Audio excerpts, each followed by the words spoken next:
Carroll County is easy to find on any map of Tennessee. First, isolate West Tennessee, which, as we were taught by Homer Hansbrough in 5th grade, is separated from the rest of the state by the western leg of the Tennessee River. Then, with your index finger, locate a spot that appears to be the exact center of West Tennessee. Chances are your finger is now on Carroll County. The eastern half of that county, though far from being a metropolis, was nonetheless densely populated enough to support 4 school districts. The children who lived throughout the entire western half were serviced by one, the West Carroll Special School District.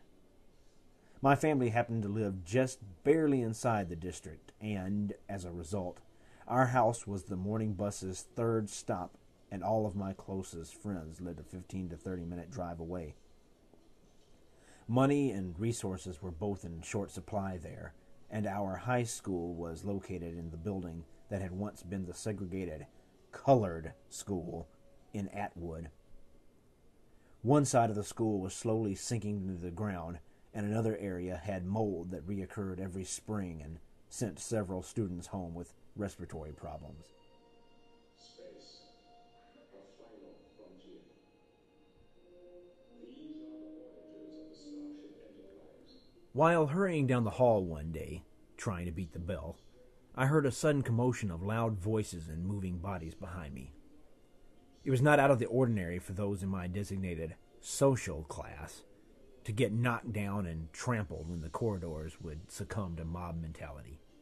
So I gave a quick glance over my shoulder in order to assess my safety. Stephen, one of the tallest students in the entire school, was tromping down the center of the hall, his fists tensely clenched, his jaw severely set, and his gaze focused directly forward. To his left was Beth, who stood barely above 4 feet and had an extremely unfortunate skin condition that left her with many open sores on her face. Beth was a preacher's daughter, who I had never heard utter one swear word, but now, as she kept pace with Stephen, her small voice let loose every derogatory name at him. A crowd had gathered around them, some encouraging the argument and others begging for them to stop. At the very moment that I turned my head, Stephen had apparently heard enough. He turned toward Beth, drew back a tightened fist, and slammed his knuckles down into her face with enough force to send her tiny frame flying for about 3 feet, until she hit the concrete wall with a thud and dropped to the floor. Beth attempted to lift herself up off the floor, but remained on her knees as she grabbed the side of her face that Stephen had punched, crying and wailing like a child half her age. Stephen turned away and continued to walk.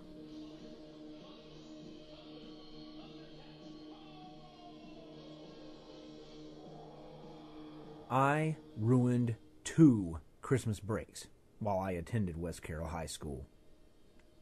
The first was because I was bored.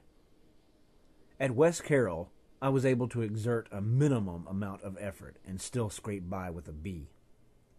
However, this approach was my demise in biology. There were 2 assignments that I had not bothered to do, and Miss Nelson pulled me aside just before the Christmas break to tell me that without those 2 assignments, I shouldn't expect anything above a D for that 6 weeks, and most likely the grade would be an F.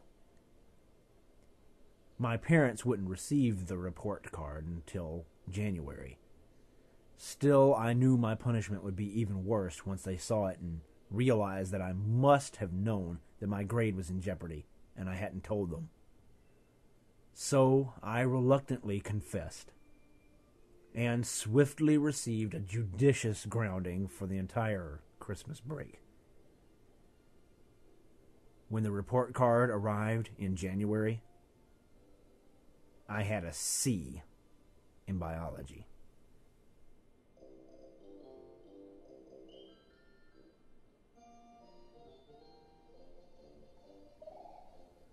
The second Christmas break I ruined was because of a car wreck. At the time, I was working at my first ever job as a busboy at the Ponderosa, a grimy steakhouse in Milan, Tennessee, 30 minutes from our home. In November of 1994, I made a fateful left turn at a light in front of a woman in an Oldsmobile 88.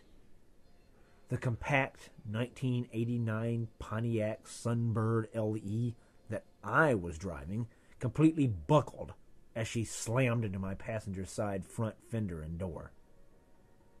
Once my parents recovered from their initial concern for the life of their son, which transpired quickly enough, my sentence was handed down. I was to quit my job, and I was to spend the entire Christmas break in the garage, helping my father repair the car's body. That was a particularly cold winter, and our only source of warmth was a small kerosene heater that we kept in a corner of the garage.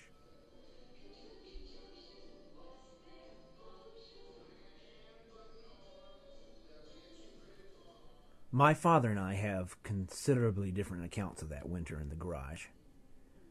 I remember being worked to death, and he remembers me mostly being in the way. Each day, when he would come home from work, I would follow him into the building behind the house that stood on the very spot where the swing set had been when my sister and I were younger. We would work together through arguments, frustrations, and occasional laughter, until our numb fingers and noses forced us to huddle around the heater again. To this day, when I smell kerosene fumes on a chilly day, I am no longer living in the present. I am inside that garage with the man that I wanted so much to both emulate and declare my freedom from, wishing that I could be at a friend's house.